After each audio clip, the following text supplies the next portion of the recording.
Oh, qué será ver a Cristo. Cuánto anhelo llegar al celeste hogar, a la margen del río de vida. Señor, gracias en esta mañana, una vez más.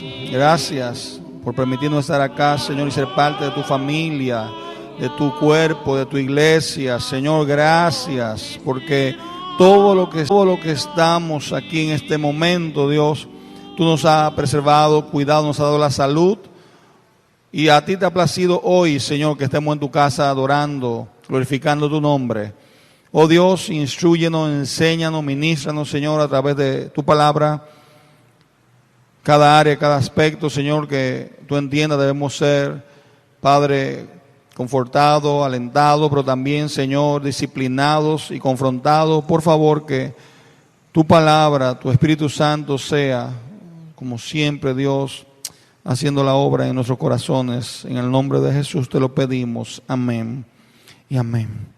Vamos a ir a 1 de Timoteo, aunque voy a comenzar con esa cita. No es la única que voy a utilizar porque voy a estar en otras citas más. Pero por asunto de tiempo voy a tratar de resumir esas citas. 1 de Timoteo, capítulo 3. 1 de Timoteo, capítulo 3, Pablo hablándole a su hijo Timoteo, porque él está, Timoteo, en la iglesia de Éfeso. Pablo lo ha dejado allá con la encomienda de que obviamente pastoree esa iglesia.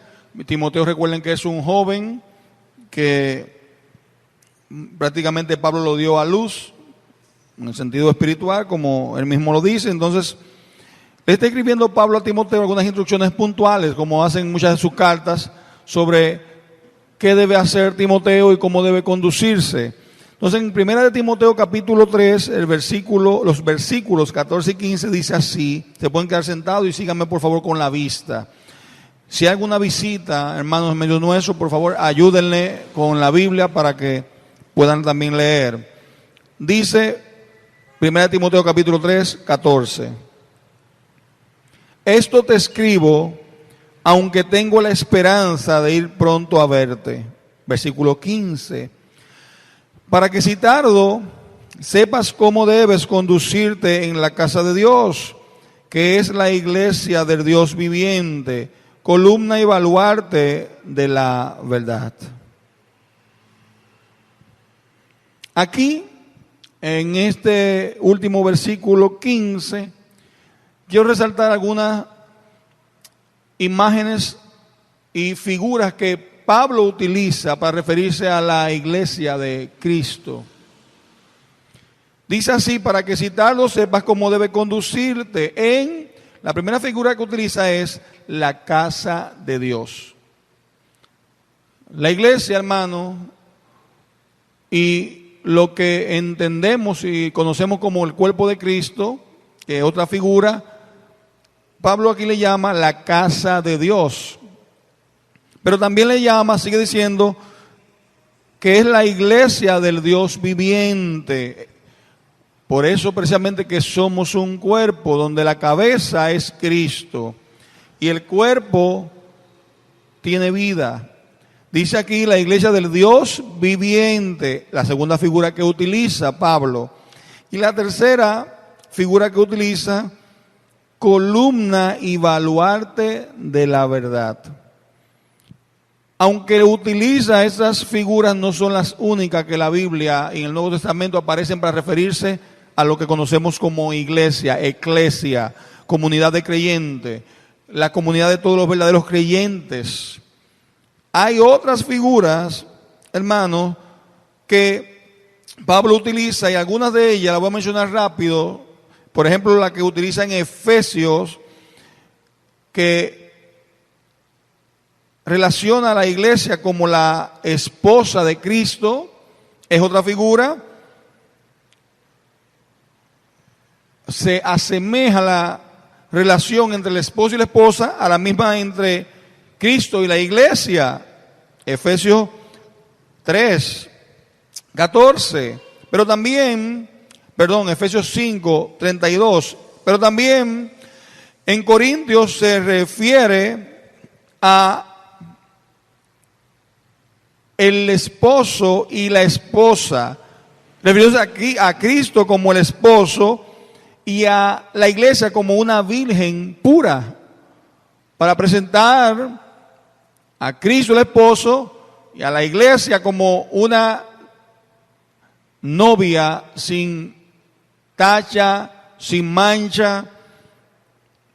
También la Biblia habla de la iglesia como ramas de una vid o como un olivo también en Romanos.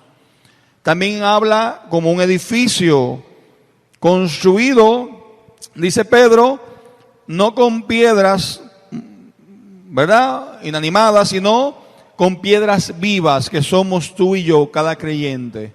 Eso es este cuerpo y esta organización que le llamamos iglesia.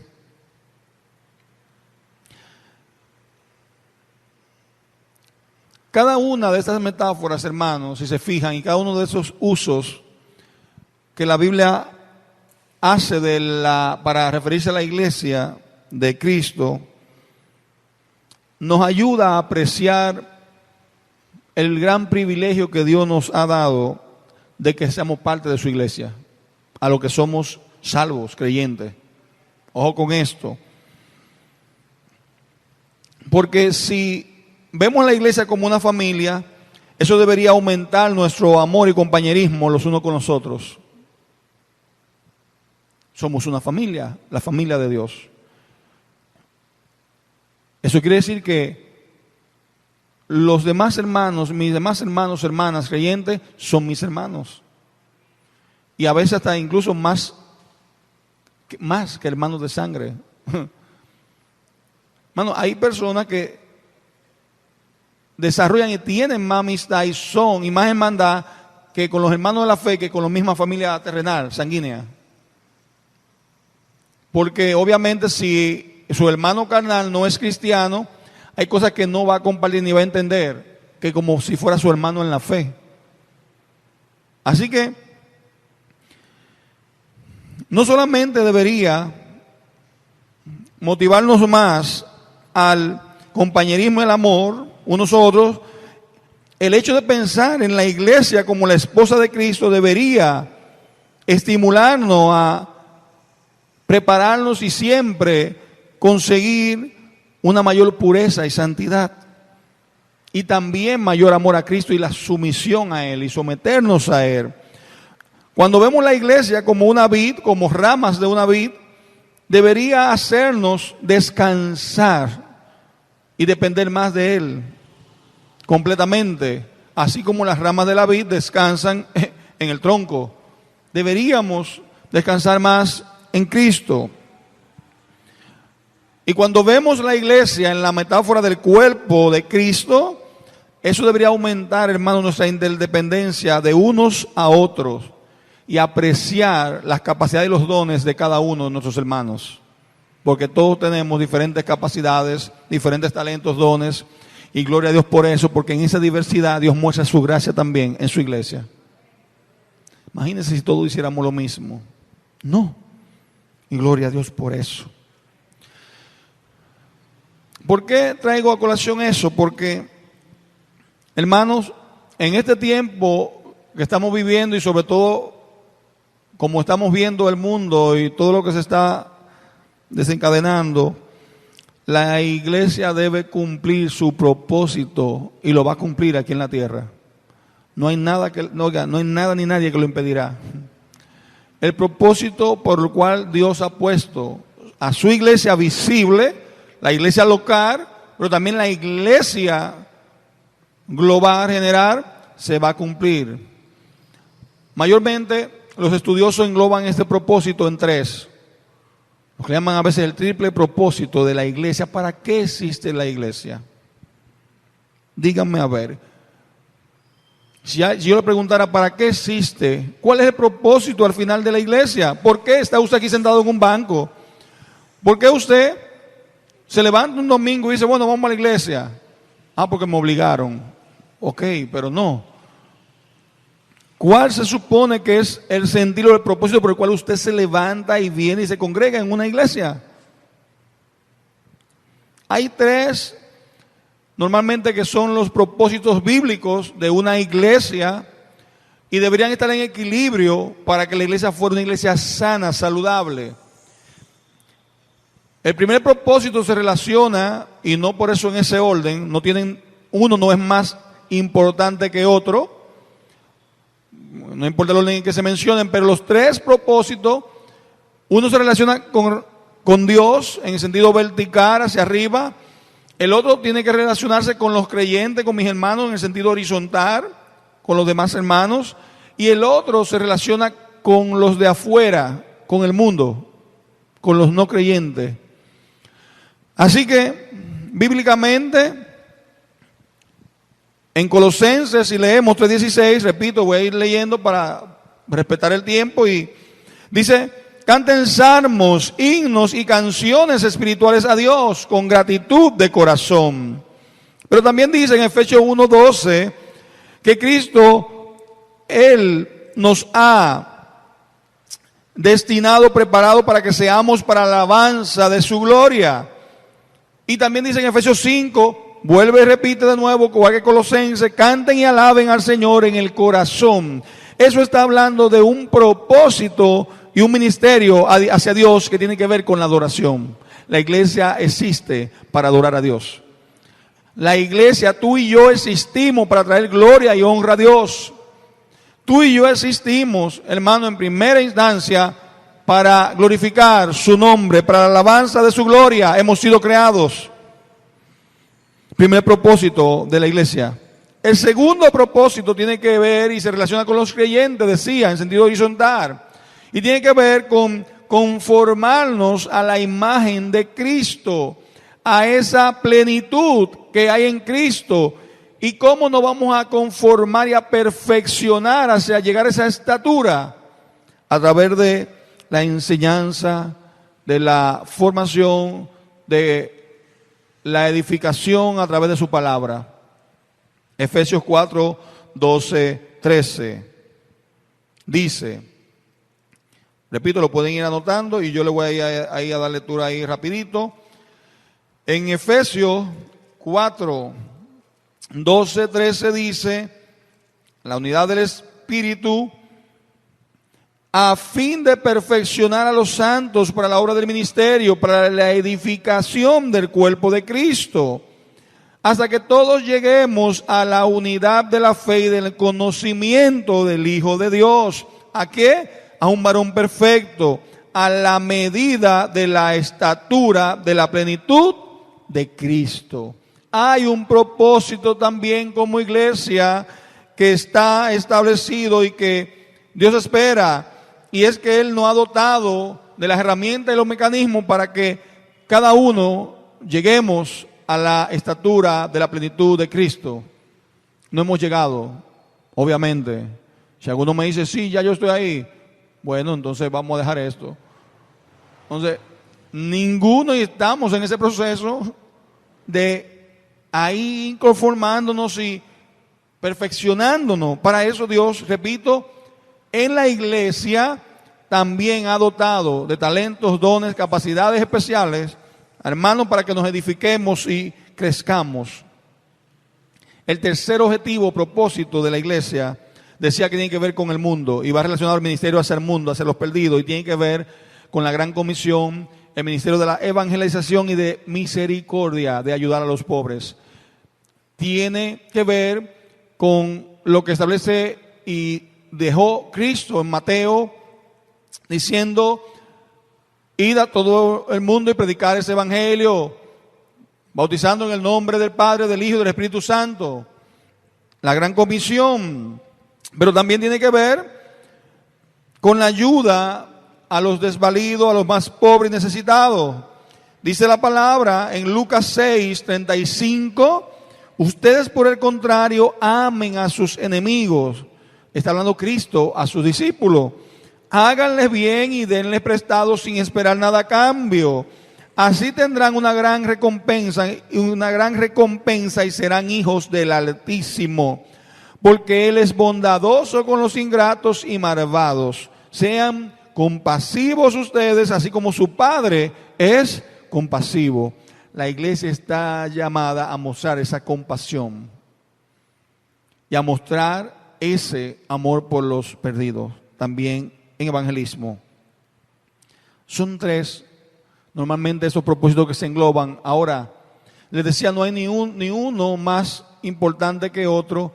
Lo difícil muchas veces para la iglesia es mantener el equilibrio, el sano equilibrio entre esos tres propósitos.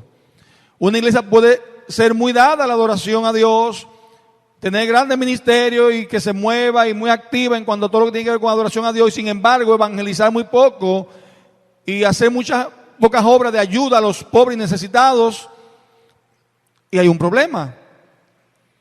Pero también puede que sea una iglesia que de muy buena y sana doctrina y enseñe mucho, y seminarios y congresos y retiros, pero sin embargo en cuanto a la adoración haga poco. También hay un problema. Se deberían trabajar en los tres de forma tal que haya un equilibrio en los tres. Una iglesia que adore a Dios y trabaje en cuanto a la adoración. Una iglesia que también trabaje en cuanto a la capacitación, a la formación, a la doctrina, a la enseñanza del cuerpo de Cristo, pero también que trabaje en cuanto a la evangelización a los perdidos y también en ayudar a los pobres. Ese equilibrio no es tan fácil a veces de lograr. Sin embargo, es posible. Es posible. ¿Cuál va a ser el grado de efectividad de la iglesia en cuanto a su propósito y en cada uno de esos tres propósitos que he listado? ¿Cuál será el grado de efectividad, el grado de conformidad de poder agradar a Cristo, a Dios, cuando hacemos cada uno de estas acciones, de estas responsabilidades como iglesia? ¿Cuál será, o mejor dicho, por decirlo de alguna manera, de qué dependerá el grado de efectividad, eficacia en que hagamos como iglesia y cumplamos nuestros tres propósitos? Se resume en una palabra. Y decía esta mañana, y lo digo, que si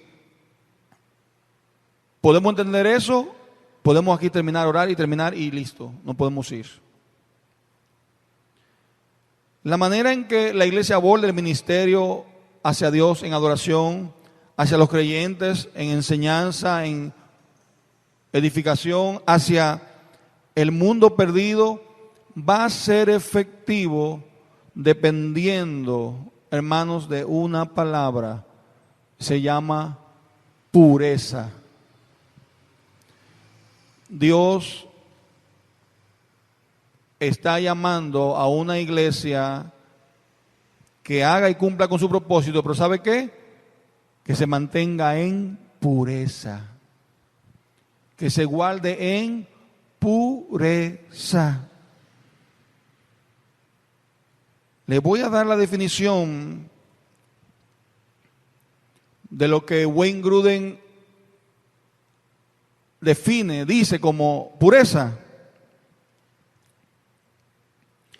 La pureza es la santidad personal de vida entre los miembros de la iglesia, el grado de libertad de doctrina y conducta errónea y su grado de conformidad con la voluntad revelada de Dios para la iglesia. Eso es pureza. Lo voy a repetir. Lo que Dios está esperando de ti y de mí no es que usted cumpla y con esos tres propósitos y ministerios ahí en su vida cristiana. No solamente no. Es que tiene que cumplir con eso, pero ¿sabe qué? En un grado vivir de pureza y santidad que honren a Dios. Porque, hermano, de lo contrario podemos hacer lo que usted quiera y podemos agarrar el arca, óigame bien,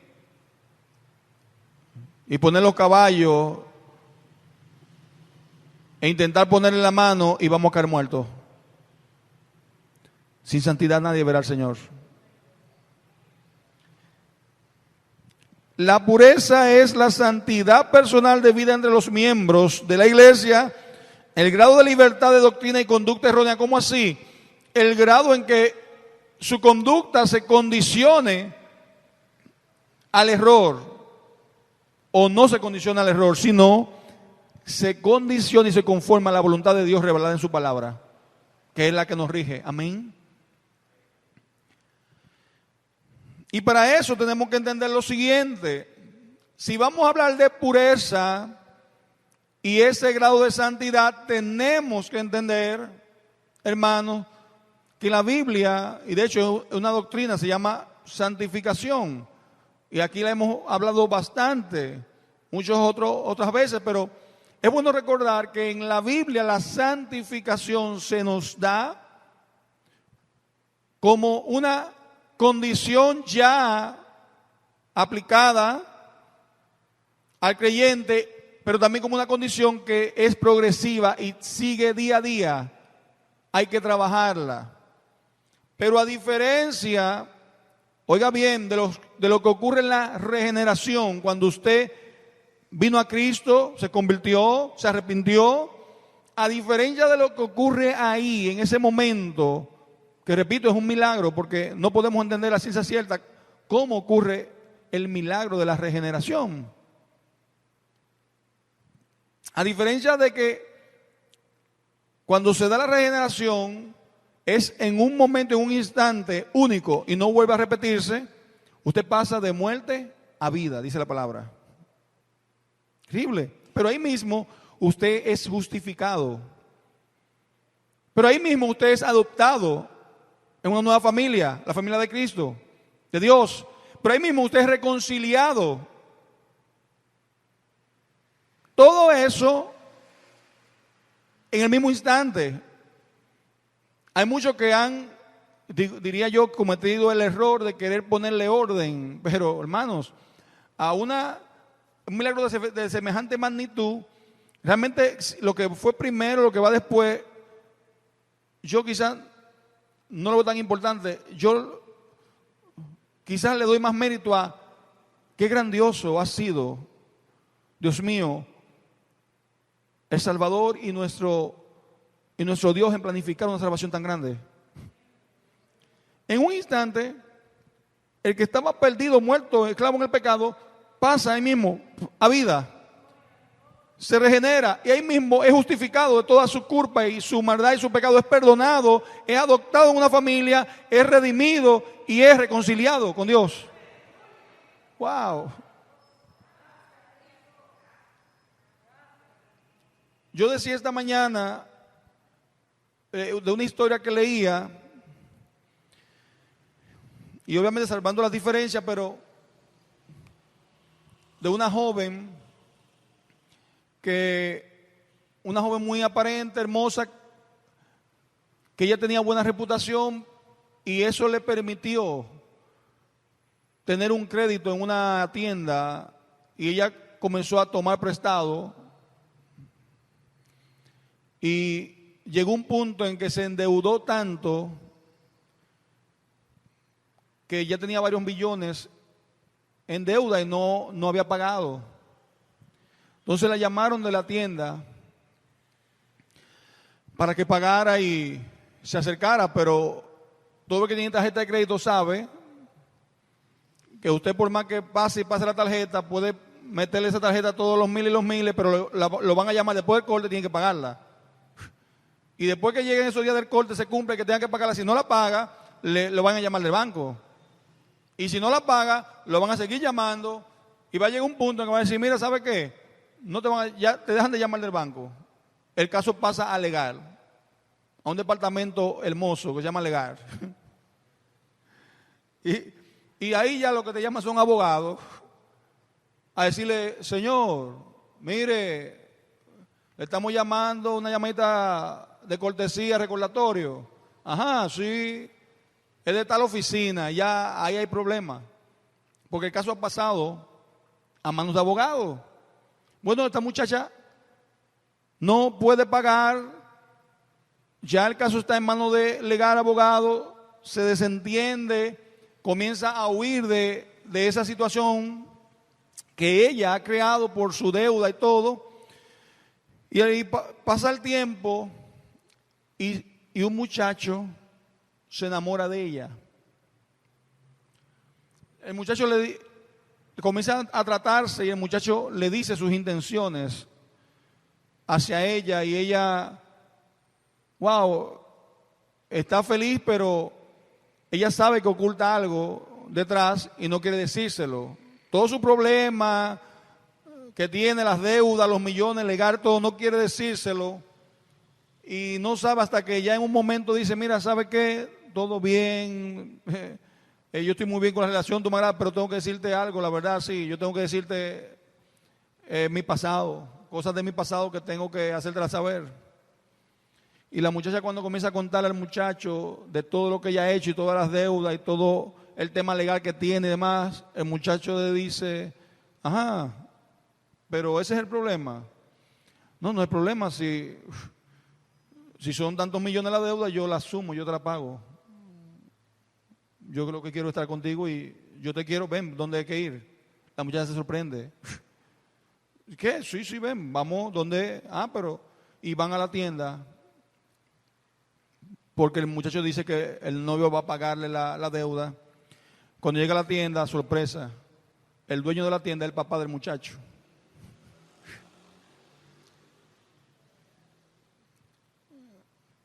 Dice, oh hijo, ¿y qué pasó? ¿Y con ella? ¿Qué tú haces acá? Dice, bueno, padre, yo vine a pagarle la deuda de ella. ¿Qué? Sí, yo voy a pagarle todos los millones que ella debe. Y el hijo agarra y le paga la deuda. Le dice, bueno, papá, yo te quiero decir algo, no solamente yo vine a pagar la deuda, yo quiero decirte que ella va a ser mi esposa. El papá se queda, oye, pero ¿qué puedo hacer tú contigo, mi hijo? Eres mi hijo, no te puedo decir que no. El muchacho paga la deuda y se casa con la muchacha. La ha justificado con el padre, ya no debe nada. Pero no solamente eso, ha pasado a ser parte de la familia automáticamente también, del padre. Y el padre la acepta ahora como parte de la familia. Súmele a eso también, bienvenido. También es heredera, ha pasado a ser heredera también. Hermano, eso se llama justificación, reconciliación, adopción. Eso es lo que Dios ha hecho en Cristo contigo y conmigo. No tenemos cómo entender ni pagar eso. ¿Sabe lo que pasa en ese momento con esa joven? Ella quiere solamente una cosa y es vivir para su esposo y agradarle a él. Y es lo mismo que debería pasar contigo y conmigo. Vivir para Cristo y mantenernos en santidad agradándole a él. Aunque esas cosas pasan en el momento, en ese punto hay algo que no pasa automáticamente y se da así, no, y es una tarea donde a diferencia de lo que acabo de hablar de la reconciliación, justificación, es una obra totalmente de Dios y es Dios que da el poder y el accionar para que eso se ejecute y ocurra. Dios no necesita nada de ti, ojo, ni requiere nada de ti para lograr ese milagro de la regeneración. Lo único que Dios necesita de ti es tu pecado y el reconocimiento de ese pecado, vamos a decirlo así. Y aún así, esa fe, dice la palabra, es el que la provee. No me pregunten cómo. Pero en la santificación es diferente. En la santificación sí hay un rol activo, tanto de Dios como del hombre, a quien Dios le requiere que se santifique y que viva en pureza y santidad. Eso sí, ahí vemos en la palabra que En 2 de Timoteo también, lo voy a leer, capítulo 2. Está hablando Pablo, Timoteo dice, pero en una casa grande, vuelve a la figura de la casa, dice, no solamente hay utensilios de oro y de plata, sino también de madera y de barro, y unos son para usos honrosos y otros para usos viles. Así que, versículo 21, si alguno se limpia de estas cosas, ¿de qué cosas está hablando 2 de Timoteo? Oiga esto. Si alguno se limpia de estas cosas, ¿de qué cosas? Bueno, en 2 de Timoteo, cuando usted ve el capítulo 2, se va a fijar que está hablando de un buen soldado de Jesucristo. Y cuando comienza a citar en el versículo 20 sobre los instrumentos que hay en una casa, antes de eso está hablando de toda una serie de hechos que cometieron un señor o unos señores, Himeneo y Fileto, y dice, mas evita profanas y vanas palabrerías, porque conducirán más y más a la impiedad. Y su palabra calcomerá como granguena, de los cuales son Himeneo y Fileto, que se desviaron de la verdad, diciendo que la resurrección ya se efectuó, y trastornan la fe de algunos. Y sigue diciéndole, y después ahí que dice entonces, pero así que si alguno se limpia de estas cosas, será instrumento para honra, santificado, útil al Señor y dispuesto para toda buena obra.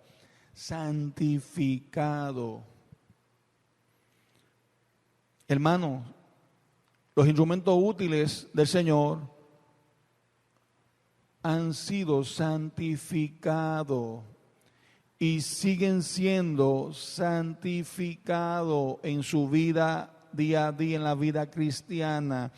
La palabra santificación o santificar, la Biblia la usa en dos vertientes. La primera tiene que ver con consagrar algo o consagrarse.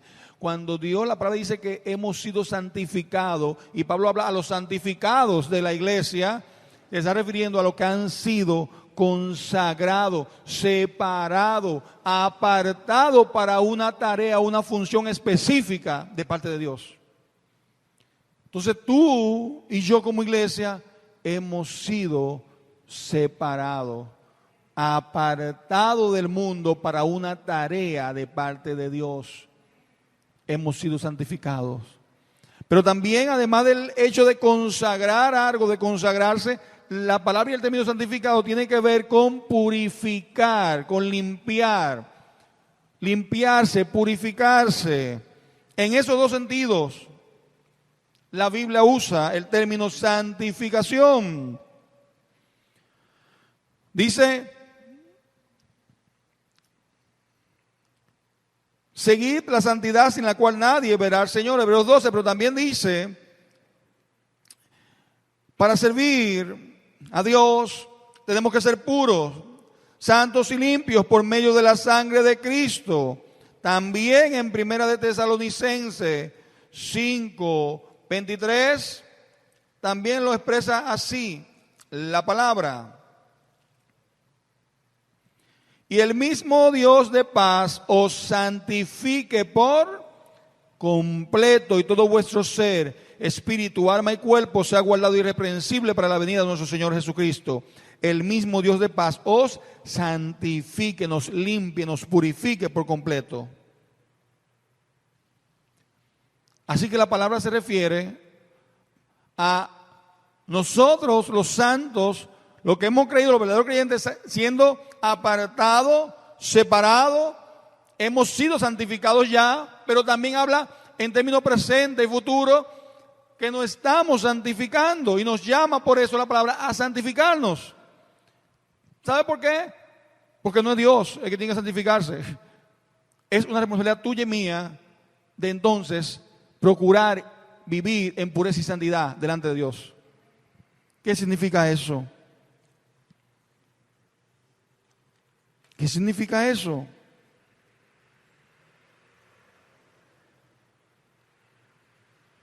Bueno,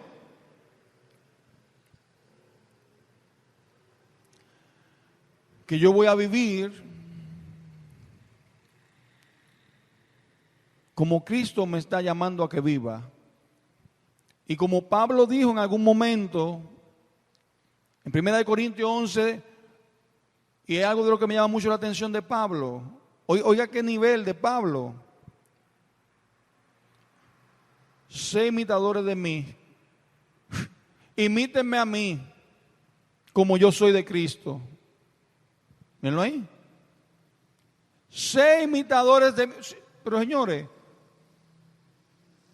pero este hombre tiene problemas, dirá alguno. No, pero lo que está diciendo es, en otra palabra Pablo, vivan como yo vivo. Porque yo vivo como vivió Cristo. Oigan, si alguno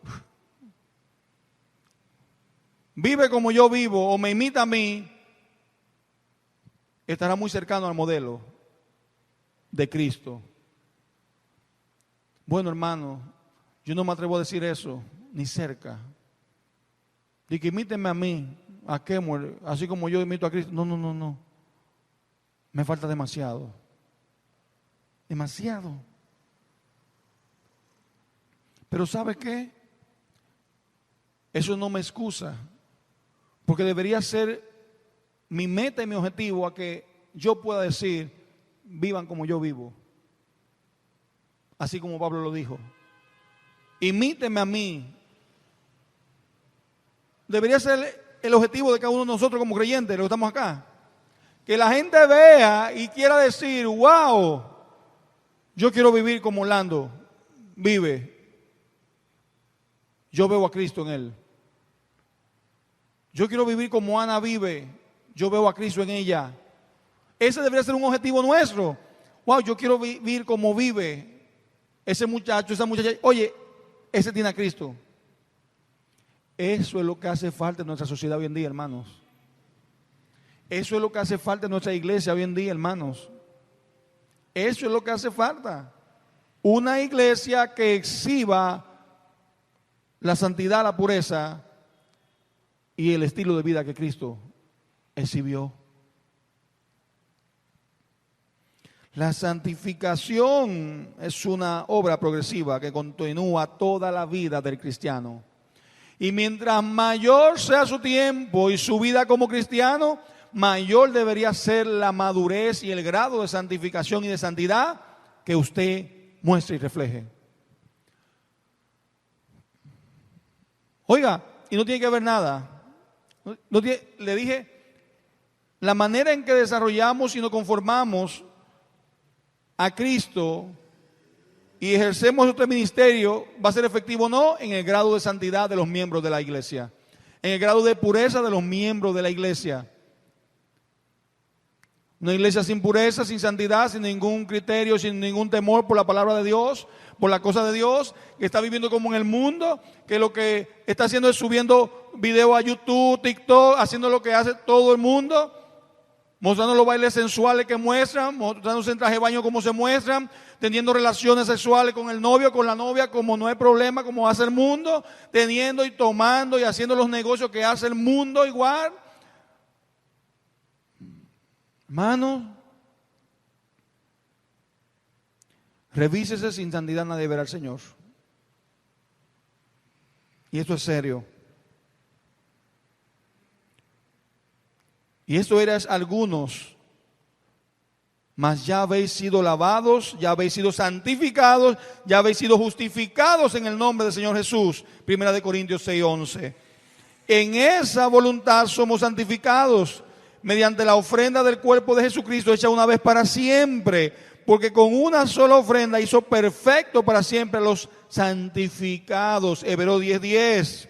Así que concluimos que cuando una persona se convierta al Señor, esa persona es santificada. Dios la aparta del pecado para sus propósitos santos. Ya no vive más igual. Ya no le interesa lo que hacía antes. No le interesa pecar. Ya no le interesa seguir en esa vida. Y todavía puede ser que sea atraído, o en su concupiscencia en la carne sea atraído por cualquier pasión, pero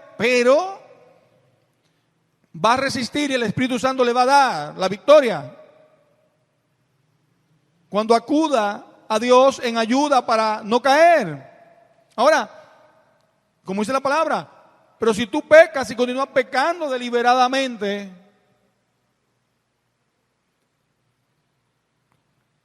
el Espíritu Santo debe redarguirte de lo que tú estás haciendo correcto o no, de lo que es vivir en santidad o no vivir en santidad.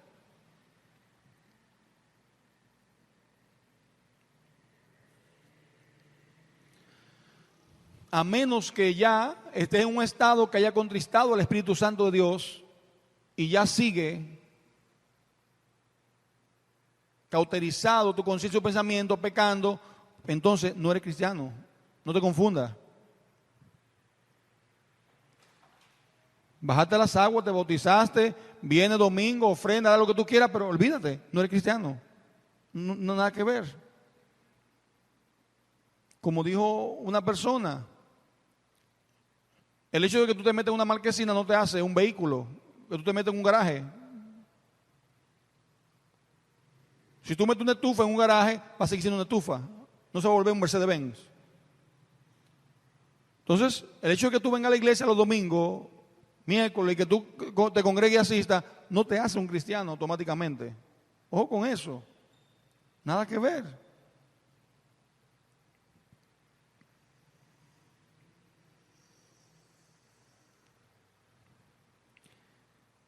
Hemos sido santificados, justificados, y Dios ahora nos llama a que permanezcamos creciendo en esa santidad y en esa pureza en nuestro caminar.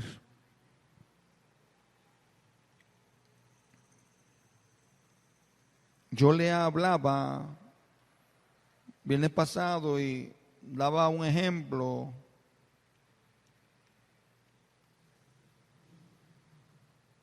Con esto voy a terminar por hoy.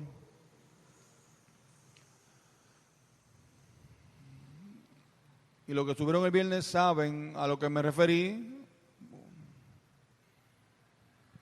Me llamaron para una oferta. Entonces,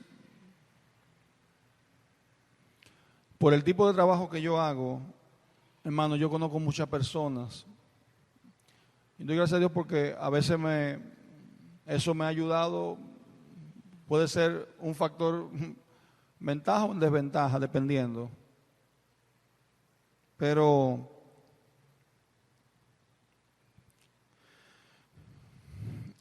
hermano, eso hace que usted sea expuesto muchas veces, y expuesto al nivel de que siempre le están haciendo ofrecimientos. Es mejor obedecer a Dios que a los hombres. Y el pecado mío y la falta de pureza mía, aunque trae consecuencias personales directamente, también trae consecuencias colectivas, porque yo soy parte del cuerpo. Y una iglesia con esa falta y esos niveles, lamentablemente, de contaminación y de pecado, si el Espíritu no hace la obra, óigame, yo no puedo poner una pistola a usted. Nadie, ni siquiera la pastora puede, nadie puede poner una pistola a usted, obligarlo. No lo haga. Mira. No. Es una obra que nada más el Espíritu Santo de Dios puede hacerla, convencer de pecado. Nadie más. Solamente el Espíritu que te debe de dar y redarguir y decir, oye, aguántate, ¿qué vas a hacer? O todavía, si ya lo hiciste, como en el caso de David, Pero Dios le mandó todavía en su gracia a un profeta, una voz profética, Natán, diciéndole, mira, ve y dile lo que él ha hecho.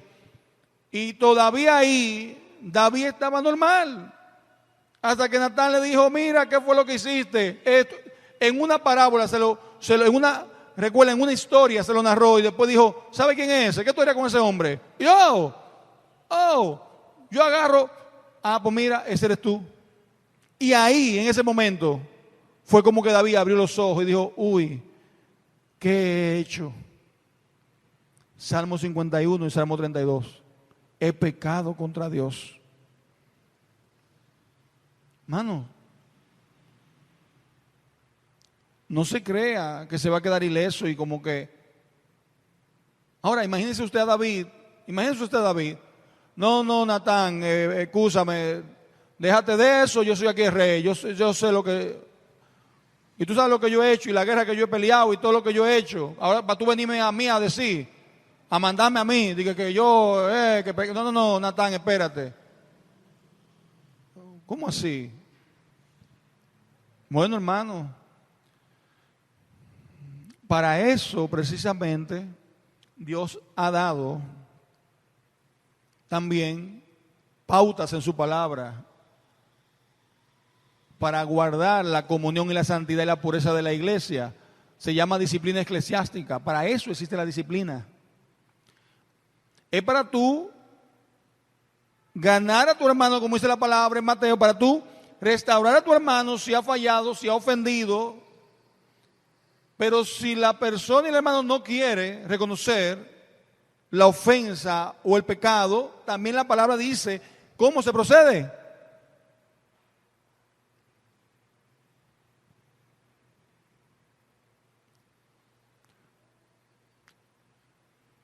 Mire, pastor, allí estaba Kemuel. Sí. Estaba encendido en Campo Club y lo vi en esta condición. ¿Cómo?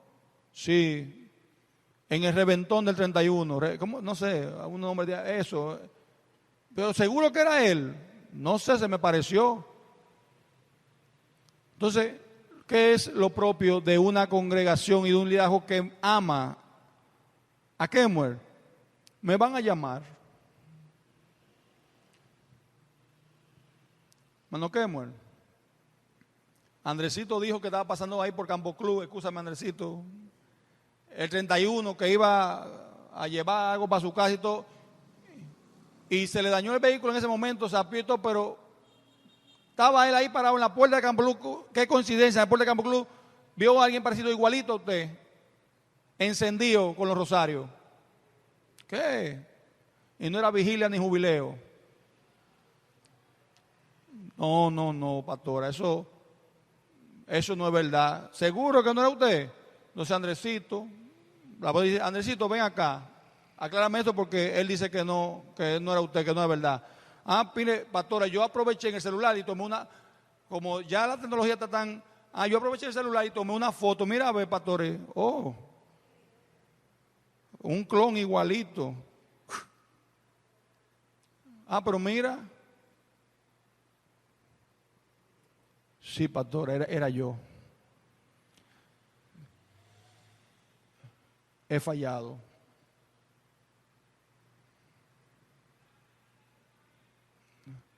Tú sabes lo que cometí. Eso fue lo que pasó con David.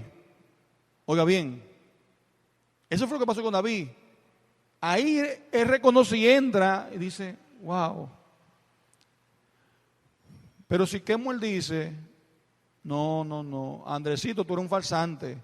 Me montaste una foto en Photoshop y comienzas a justificar y a buscar. No. Ese no era yo. Y que yo. Bueno, mira. No solo eso, sino que sigo entonces frecuentando. Sigo frecuentando y después dicen, no, pero ahora no lo vieron en Campo Club. Lo vieron allí en un drink. ¿Qué? ¿Y era él? Sí, ese sí era él. La pregunta mía sería, ¿sería yo cristiano exhibiendo esa conducta? Hermano, ¿y esa falta de arrepentimiento sería cristiano? Respóndase usted mismo. Sí. Porque el Espíritu Santo debería indicarme por lo menos, no estoy haciendo bien, sí, fallé, cometí. Mire, hermano, yo siempre lo he dicho, y es la mentira más grande del diablo, a la que muchos han estado atadas.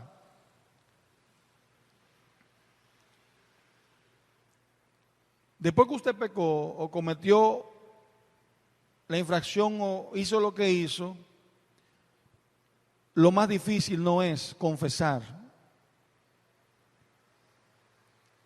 Esa es la mentira más grande del diablo, a la que muchas personas dicen, no, porque ahora, ¿qué dirán si yo digo, si yo voy? Y todo, no, todo lo contrario. Porque Dios respalda la confesión cuando es de un corazón contrito y humillado. Dice la palabra, Él no lo va a rechazar. Dios te va a restaurar. Por algo dijo Pablo, el que esté firme, mire que no caiga, porque eso no es algo exclusivo para unos, para otros. No, hermano, mire, yo soy propenso totalmente todos los días a caer. Por eso tengo que vivir batallando en oración y pidiéndole a Dios de su gracia. Pero cualquiera aquí, el que usted vea, no crea que es infalible. No.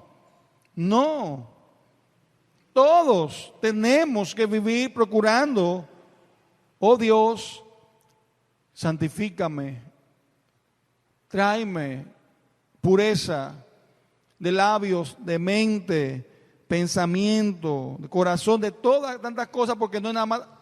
Yo estoy dando un ejemplo pero no es nada más eso, es que hasta con la mente y a veces pensamiento, tú tienes que decir, Señor, saca, perdóname, trae pureza.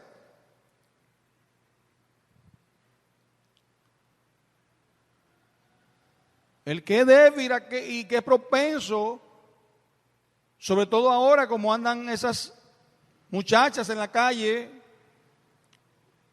con mucha ropa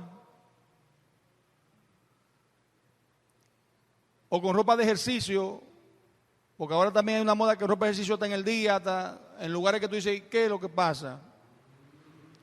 Y como andan, hermanos, normalmente es el impío el que usted ve y observa sin disimulo por su concupiscencia y lascivia. Pero un creyente que está buscando santificarse debería evitar ver. Eso me recuerda a un director que yo tuve, mexicano, muy querido, Manny Escobar, cuando él decía, jóvenes, por favor, practiquen la primera mirada, resistan, firmes. Allá en Argentina, la primera mirada. ¿Y cómo así? Y yo decía, bueno, y la primera, a veces usted no puede evitarla. Ya ahí está la persona, la muchacha, y, la vio, pero ya, quiten la mirada, eviten la segunda mirada, decía él. Eviten esto, que si usted hizo así y volvió, no, evite la segunda mirada. Entonces había un muchacho que le dijo, Manny, ese problema, que es una mirada nada más que yo le doy. Y se quedaba ahí. Decía, no, espérate. Y hermano, uno se ríe, pero hay creyentes y personas a veces que hasta en esa sencillez tienen que pedirle al Señor dominio propio y pureza. No, deje que sea el mundo, esos placeres y esas pasiones y esos deleites, no. Nosotros vivimos para Cristo y nos concentramos en Él y queremos agradarle a Él. No puede ser de otra manera. La santidad personal de la vida de todos los miembros de la congregación de una iglesia es una señal de una iglesia pura. Amén. Voy a dejarlo ahí, después voy a seguir hablando sobre los medios para efectuar nuestra santificación. ¿Cuáles son esos medios que la palabra habla de cómo se efectúa esa santificación en nosotros. Y después de eso, esperemos que lo pongamos en práctica, hermanos, porque de verdad,